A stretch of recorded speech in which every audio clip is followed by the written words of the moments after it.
Good morning, praise the Lord. सभी मसीह भाई बहन बच्चों को जय प्रभु यीशु मसीह की। आज का वचन मत्ती 19 अध्याय 16 से 22 आयत तक। वचन को ध्यान से सुने और आमेन के साथ वचन को ग्रहण करें। एक मनुष्य प्रभु यीशु के पास आया और प्रभु यीशु से कहा, हे गुरु, मैं कौन सा भला काम करूं कि अनंत जीवन पाऊं? प्रभु यीशु ने उसे कहा, तू मुझसे भलाई के विषय में क्यों पूछता है? भला तो एक ही है, पर यदि तू जीवन में प्रवेश करना चाहता है तो आज्ञाओं को माना कर। उसने प्रभु से कहा, कौन सी आज्ञाएं? प्रभु यीशु ने कहा, यह कि हत्या न करना, बेविचार न करना, चोरी न करना, झूठी गवाही न देना, अपने पिता और अपनी माता का आदर करना और अपने पड़ोसी से अपने समान प्रेम रखना। उस जवान ने प्रभु यीशु से कहा, इन सब को तो मैंने माना है, अब मुझ में किस बात की घटी है? प्रभु यीशु ने उसे कहा, यदि तू सिद्ध होना चाहता है तो जा, अपना माल बेचकर कंगालों को दे और तुझे स्वर्ग में धन मिलेगा, और आकर मेरे पीछे हो ले।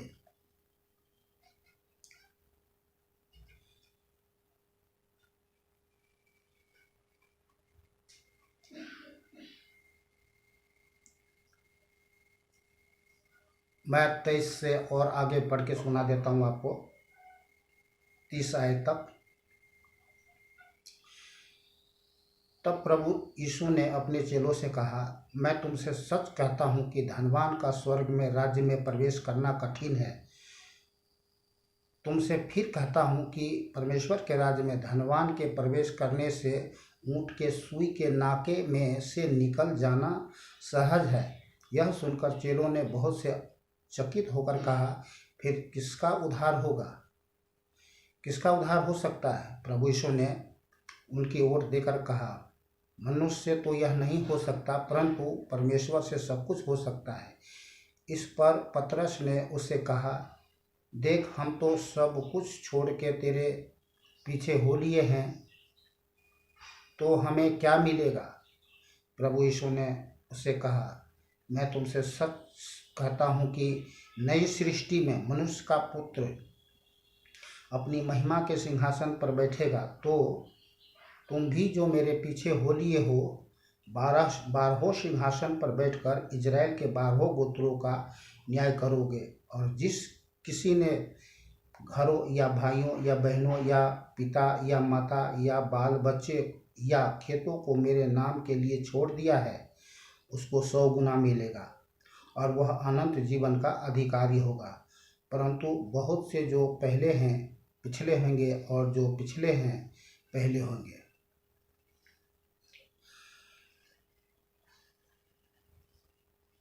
अब मैं आपको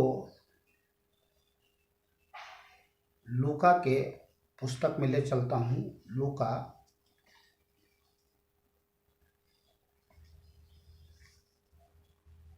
19 अध्याय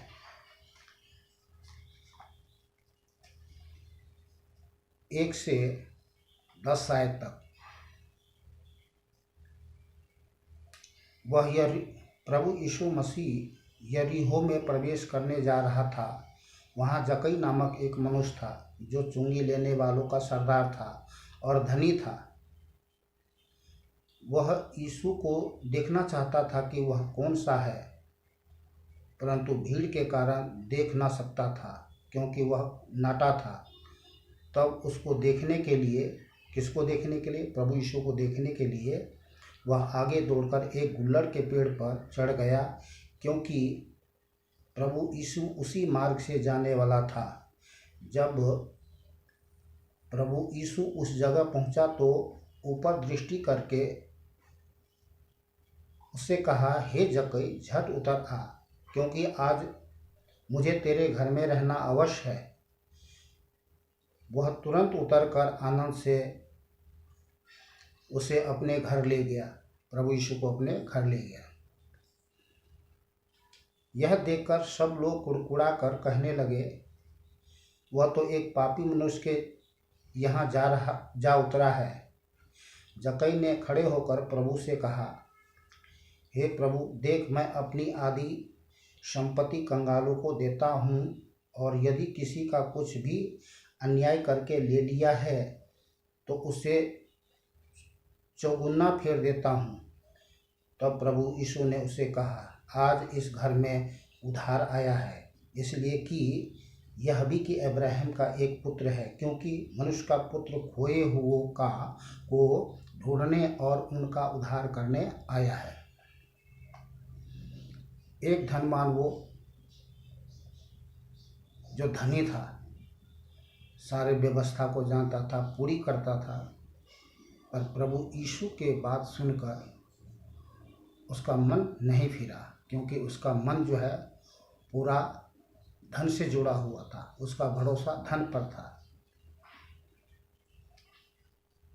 और एक व्यक्ति जक्कई है जो धनी होकर के भी अपना सब कुछ प्रभु यीशु के सत्य वचन के अनुसार समर्पित करने के लिए तैयार है। तो उद्धार कौन हुआ? कौन से धनी मनुष्य का? उसी व्यक्ति का जिसने अपना जीवन प्रभु यीशु का सत्य वचन सुनकर समर्पित कर दिया, उनका कहा माना, उनका आज्ञा माना, और इस प्रकार से जक्कई का उद्धार हुआ। तो आज के वचन से हमने यही सीखा कि उद्धार उसी का हो सकता है जो अपना जीवन जीवित अद्वैत परमेश्वर को चरणों में समर्पित करता है, धन पे भरोसा नहीं रखता, क्योंकि धन तो एक वायु के समान है, आज है कल नहीं है।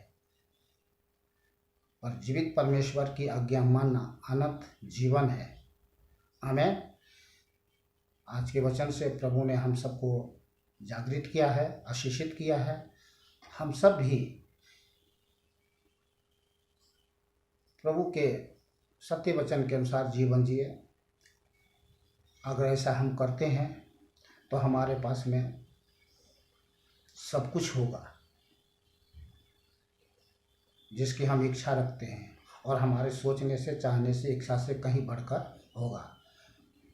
परमेश्वर नहीं चाहता कि परमेश्वर के कोई भी एक बेटा बेटियां, दास दासियां गरीब हो, लाचार हो, बीमार हो। परमेश्वर अपने लोगों को आशीष देता है ताकि संसार में दुखी, बीमार, लाचार, बेकार, कंगाल, जितने भी दुखित परेशान लोग हैं, उनको सहायता कर सके। परमेश्वर भला है और सबके प्रति वो भलाई चाहता है। उसकी दृष्टि हर एक मनुष्य पर है। आज के वचन के लिए प्रभु को धन्यवाद करते हैं और मिलते हैं फिर दूसरे वीडियो में। खुश रहे, आनंदित रहे, सुरक्षित रहे और भला चंगा रहे। जय प्रभु यीशु मसीह की।